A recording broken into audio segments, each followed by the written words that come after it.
सर्वप्रथम नमना दुसरे चरण संतांचिया. ओम नमो ज्ञानेश्वरा करुणा करा दयाळा. तुमचा अनुग्रह लादलो पावन झालो चराचरी. मस्तक हे पायावरी या वारकरी संतांच्या सेवेला सेवक झालो तुमच्या लागलो निज चरणा. चलो आओ जी पवन कुमार पधारो हरि कीर्तन. चलो आओ जी पवन कुमार पधारो हरि कीर्तन में. चलो आओ जी पवन कुमार पधारो हरि कीर्तन में.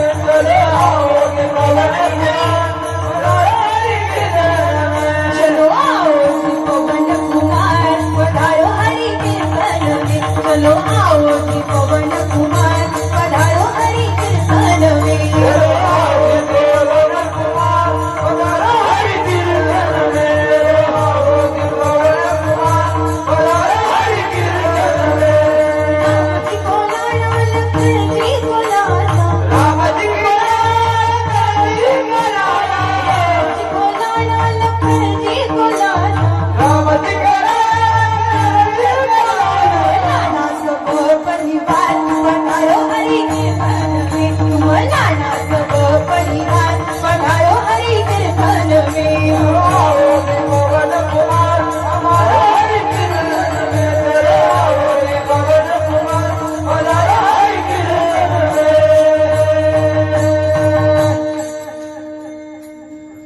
आता तरी पुढे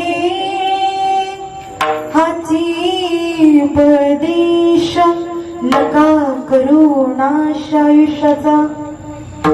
प्रस्तुत प्राप्त प्रसंगी प्राप्त स्थळी.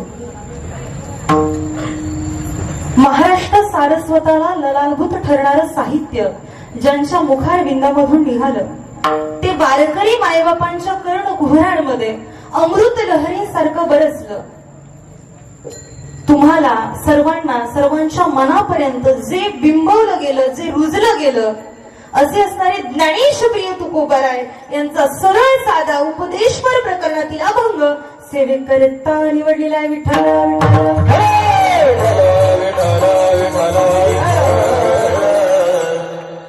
अभंग अतिशय सुंदर आहे. आता तरी पुढे हाची उपदेश नका करू नाश आयुष्याचा. कार्यक्रमाचं अतिशय सुंदर असणारं नियोजन. कार्यक्रम कशा निमित्त आहे. अतिशय सुंदर देखना मंडप आहे.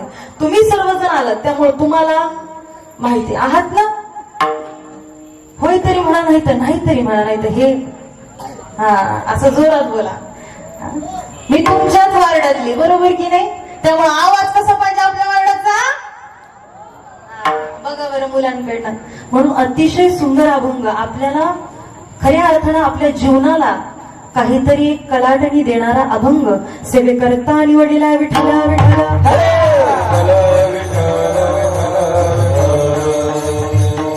या जीवनामध्ये जन्माला आल्याच्या नंतर आपण आयुष्यामध्ये काय करायचंय ते केलं पाहिजे. पण कदाचित विचार करा ते आपण आयुष्यामध्ये करत नाहीये.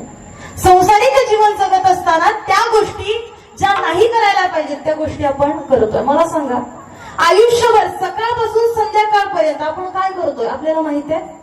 बरं काही लोक म्हणत असतील ताईच्या कीर्तनाला जायचंय निघालेत. पण ज्यांचं कर्म चांगलंय ते पुढे येऊन बसलेत बरोबर का. पण ज्यांचं कर्म चांगलं नाहीये ते निघालेत पण त्यांची गाडी तिथंच पंक्चर झाली ते येऊ शकले नाही. तुम्ही म्हणता काही पुरावा आहे का. तुम्ही सांगताय की ज्याचं पुण्य चांगलंय तेच कीर्तनात बघा खूप सुंदर सांगितलंय. वृक्षाचे पाणी वृक्षाचं पान जरी झाडाचं पान जरी हलायचं असेल तर कोणाच्या सत्तेने हलतं.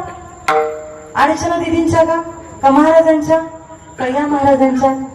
कोणाच्याच सत्तेने चालत नाही तर ते देवाच्या सत्तेने चालतं. ऐका बरं का. आपण चालतोय बोलतोय आपण सगळ्या गोष्टी करतोय कोणाच्या सत्तेने. चाले हे शरीर कोणाची या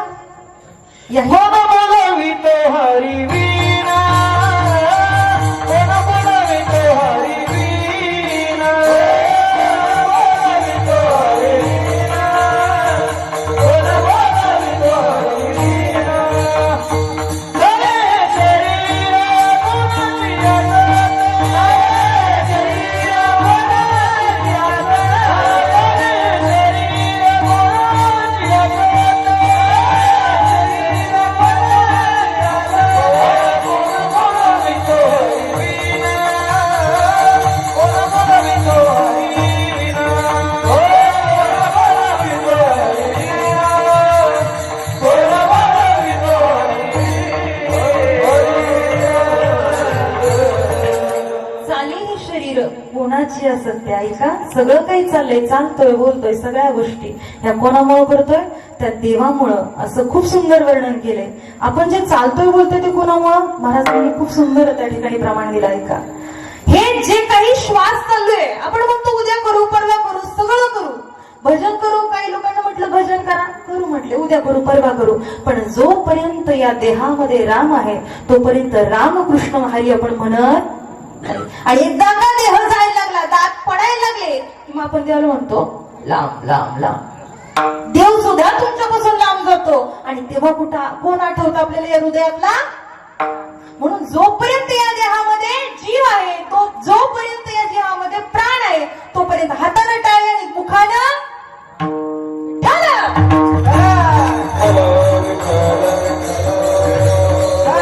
खूप सुंदर सांगतात महाराज. काय तुझी आसतेने वेदासी बोलली,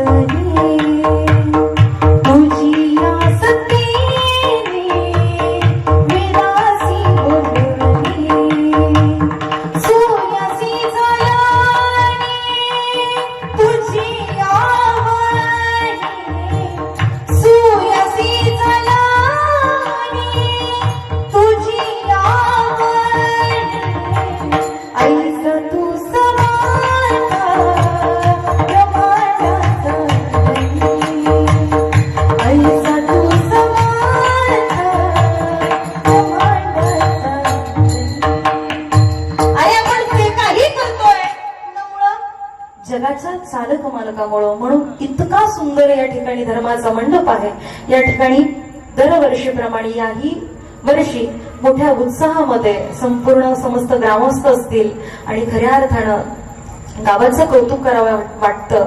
इतकं सुंदर नियोजन, इतकं सुंदर आयोजन केलेलं आहे. पण याही पुढे जाऊन बोलू.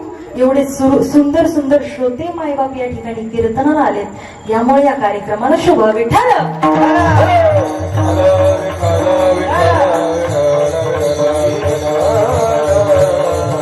एवढी थंडी पडलेली आहे, पण असं कोणी विचार केला नाही. खऱ्या अर्थानं ज्यावेळेस लोक कार्यक्रमाला येतात बनसी बाबा, त्यावेळेस कार्यक्रमाला शोभा आहे. किती मोठं नियोजन करू. म्हणून दरवर्षीप्रमाणे सप्तशृंगी उन्नती मित्रमंडळ साईनगर, चेरपौली, तालुका शहापूर, जिल्हा ठाणे आयोजित श्री विठ्ठल रुक्मिणी व पवनपुत हनुमान अखंड हरिनाम सप्ताह आणि ज्ञानेश्वरी हरिपाठ सोहळा. कदाचित तुम्ही सगळे म्हणलं असताल गावाचं नाव तर शहापूर दिसतंय, गावाचं नाव सुद्धा ताईंना समजेना, पत्रिका घ्यावी लागली. सांगेल, अतिशय सुंदर देखणं नियोजन आहे. आणि या नियोजनामध्ये तुमच्या शहापूर गावची आहे मी सुनबाई आहे. म्हणजे माझं हे काय आहे? सासर आहे.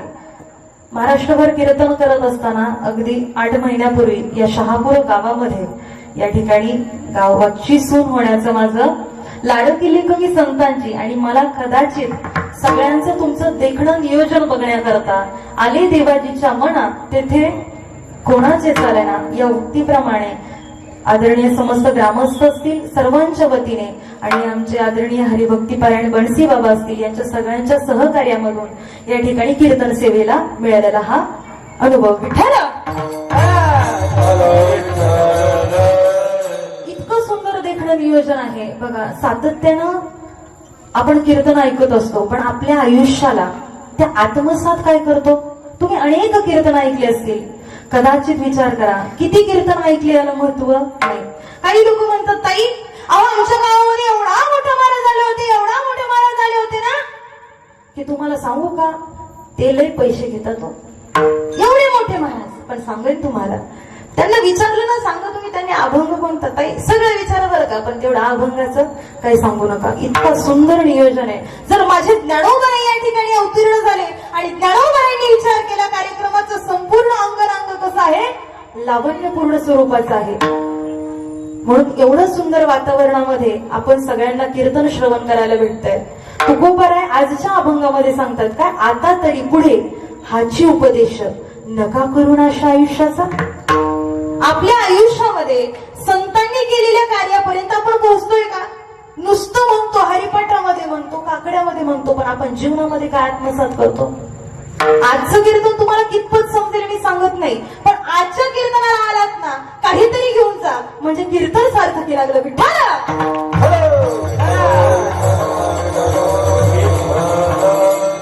आयुष्य जगत असताना अभंग तुकोबरायांचा आहे. ते तुकोबरा कित्येक वर्षांपूर्वी तुम्हाला आम्हाला काय होता सांगतात, बाबा रे हा संसार व्यसनी आहे. आयुष्यामध्ये संसार करत असताना संसारी असावी असोनी. काही लोकांनी प्रश्न केला, ताई तुकोबराय सांगतात संसाराच्या नावे तापोलू मी, संसाराच्या तापे तापोलू मी देवा करीता सेवा. वैतागलोय मी, वैतागलो या संसाराला. मग ताई सांगा संसार करायचं की नाही? बरोबर आहे ना महाराज? आयुष्यामध्ये संसार व्यसनी आहे. सगळेजण सांगतात या संसारामुळे आम्हाला काय होतंय, दुःख येते. असा कुठला व्यक्ती आहे का की तो संसारामुळे खूप सुखी आहे? अरे संसार संसार जसा तवा चुल्यावर, अरे संसार संसार जसा तवा चुल्यावर, आधी हाताला चटके तेव्हा मिळते भाकर. अरे संसार संसार दोन जीवांचा विचार, देतो सुखाला होकार मग दुःखाला नकार. संसार फार व्यसनी आहे. तुकोबराय सांगतात असंख्य प्रमाण आहेत संसाराच्या बाबतीतले की संसार हा कसा आहे, संसार दुःख मूळ चोहीकडं. इतके प्रमाण आहेत, आपण जर त्या प्रमाणांचा विचार करत बसलो ना सकाळ होईल एवढे प्रमाण आहेत. पण ऐका, महासंसार करायचा की नाही? काय वाटतं तुम्हाला? बोलत चला. बोललं तर कीर्तन, नाहीतर ते व्याख्यान होऊन जातं. बोलत चला. तुम्ही वैतागलेत का संसाराला? नाही वैतागले, बरोबर ना? संसारात सुख आहे का? सुख पाहता जवा एवढे दुःख, एवढं दुःख आहे. उठता बसता चालता बोलता संसारामध्ये दुःख आहे. बरं मला सांगा, तुमच्याच आयुष्यात दुःख आहे का? संतांच्या आयुष्यामध्ये पण दुःख होतं. महाराज खूप सुंदर सांगतात, हा संसार जरी दुःखाचा असला तरी हा संसार आपल्याला कसा करायचा आहे? खूप सुंदर माऊली सांगतात, काय? अवघाची संसार सुखाचा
अवघाची संसार सुखाचा करीन. किती दुःख येऊ दे आपल्या वाटेला, उठता बसता आपल्याला जरी आपल्या वाटेला दुःख असलं तरी ऐका, फक्त ते दुःख तुमच्याच वाटेला नाही आलेलं.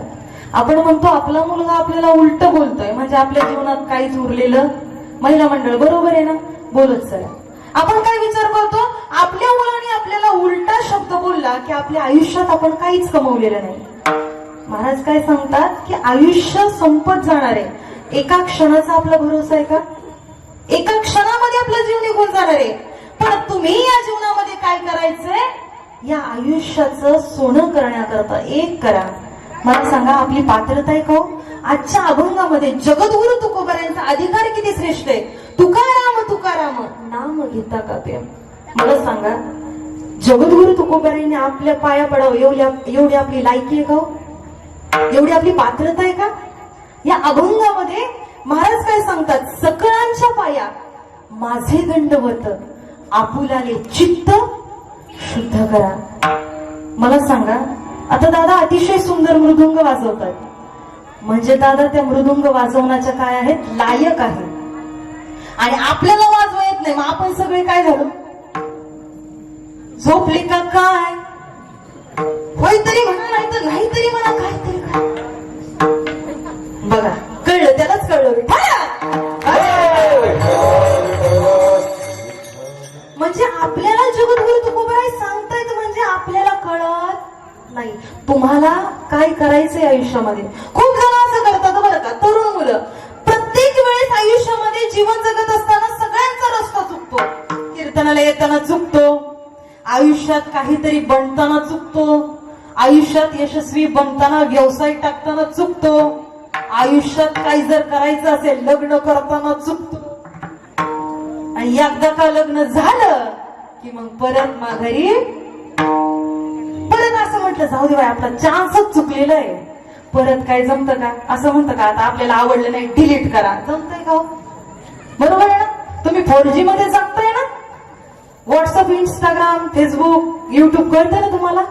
मग बघा, या कलियुगामध्ये आपल्याला काय करायचे ते कळत नाही. महाराज खूप सुंदर सांगतात, करणे ते हिची करा आणि नरका घोरा का जातात. आयुष्य फार सुंदर आहे, इतकं सुंदर आहे, पण या आयुष्यामध्ये ज्या वेळेस तुमच्या मुखामध्ये त्या भगवंताचं नाम असेल ना, तर तुमच्या आयुष्याला शोभा आहे. जगद्गुरु तुकोबारायांना देवाचं वेड लागलं, वेड. पहिली बायको अन्न करता गेली, दुसरी होती, तिला तरी नीट सांभाळव की नाही? विचार करा. जगद्गुरु तुकोबाराय त्यांच्या आयुष्यामध्ये प्रत्येक वेळेस व्यवसाय टाकायचे. असं म्हणतात, एक खूप मोठे महाराज येते, नेहमी त्यांच्या कीर्तनामध्ये सांगतात, शहाण्या माणसानं बर्फीचं दुकान टाकायचं नाही. लोक येतात, खातात आणि निघून पैसे हात लागले कीर्तनात.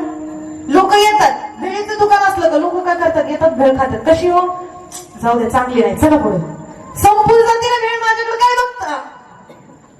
म्हणून शहाण्या माणसानं, सज्जन माणसानं त्या ठिकाणी भेळीचं आणि मिठाईचं दुकान टाकायचं नाही. तुकोबाराय अनेक व्यवसाय करत नाही, घातला दुकान, अनेक दुकान घातले, पण काही त्यांना कुठं मिळच लागे ना. बायको चिडली, बायको ती बायकोच असते. हा, तिला साडी जर नाही घेतली तर मग ती हाय आणि तुम्ही आहे. बायको चिडली, म्हटली अहो तुम्ही काही केलं तरी तुमच्या व्यवसायाचा काही कुठे ताळमेळच लागत नाही म्हटली.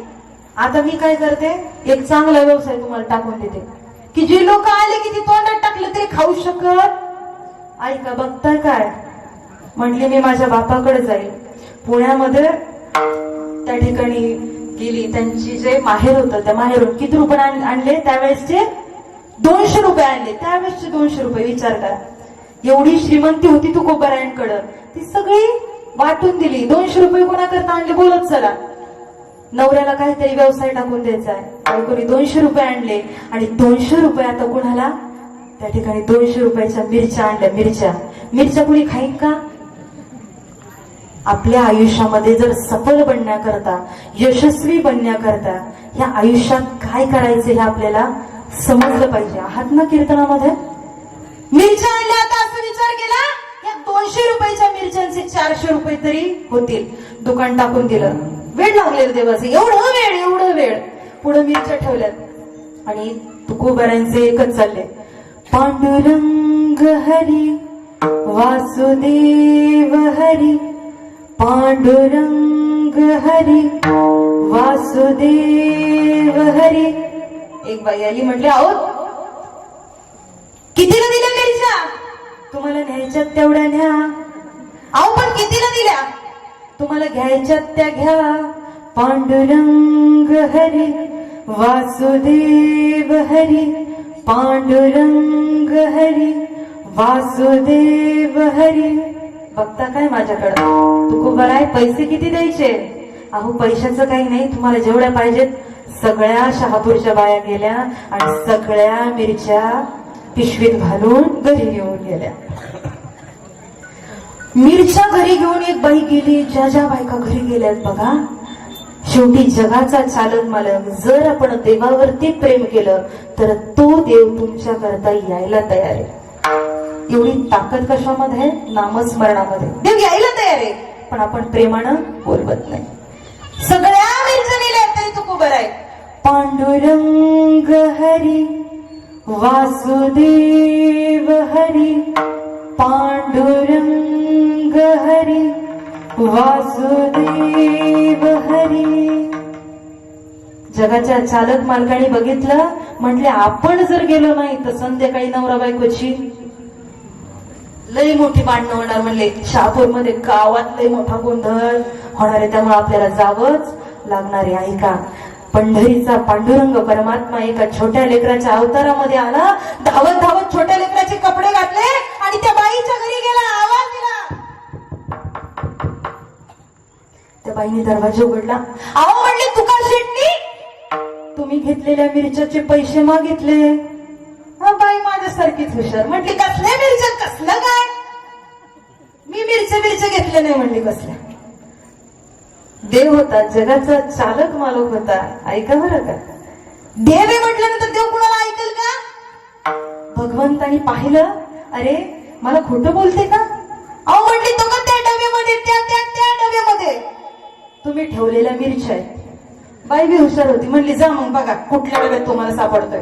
तिने मी सगळे डबे वर ठेवलेले होते, खालच्या डब्यात मिरच्या ठेवल्या होत्या. अहो जगाचा चालक मालक आहे, देव येतो. देवाने बरोबर ज्या डब्यात मिरच्या आहेत तिथंच देव गेला. तो डबा घेऊन आला आणि भगवंताने पाहिलं की हे मिरच्या. उघडला डबा आणि बाईने पाहिलं, हे काय मिरच्या? लगेच तिच्याकडनं किती रुपये घेतले? 200 रुपये घेतले. आणि आता कुणाकडे गेले? तुकोबरायांकडे. तुकोबरायांचं एकच चाललेलं, पांडुरंग हरी वासुदेव हरी, पांडुरंग हरी वासुदेव हरी. जगाचा चालक मालक आलाय आणि म्हटला, अहो महाराज, त्या महिलेने तुमचे मिरच्या दिल्या होत्या ना, ते म्हणले धरा एवढं तुका शेटला पैसे देऊ द्या. तुकाराम महाराजांनी पैसे घेतले हातामध्ये आणि देवाचा स्पर्श माझ्या तुकोबरायांना झाला. आणि तुकोबरायांनी ओळखलं की मला ज्यांनी हात लावलाय ना तो दुसरा तिसरा कोणी नसून माझा पंढरीचा पांडुरंग परमात्मा आहे. पाहता काय, लक्षात येईपर्यंत तो मुलगा धावत पळत निघून गेला. ऐका ना दादा, कीर्तन ऐका. कदाचित आयुष्यामध्ये हे देह जोपर्यंत आहे तोपर्यंत नामस्मरण करा. पांडुरंग हरी वासुदेव हरी, पांडुरंग हरी वासुदेव हरी. म्हणा, पांडुरंग हरी वासुदेव हरी.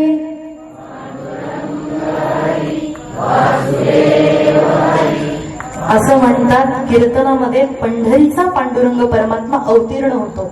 जेथे कीर्तनाची जागा आणि तेथे पांडुरंगाने त्याचं गुणगान तुमच्या मुखातून ऐकलंय. अजून परत तुम्हाला बाकी काही मागायची गरज नाही. पांडुरंग हरी वासुदेव हरी. आणि पाहता काय, तो देव तुमच्यासाठी पण येणार आहे. पण या करता काय करायचंय, या अंतकरणामध्ये इथून पुढे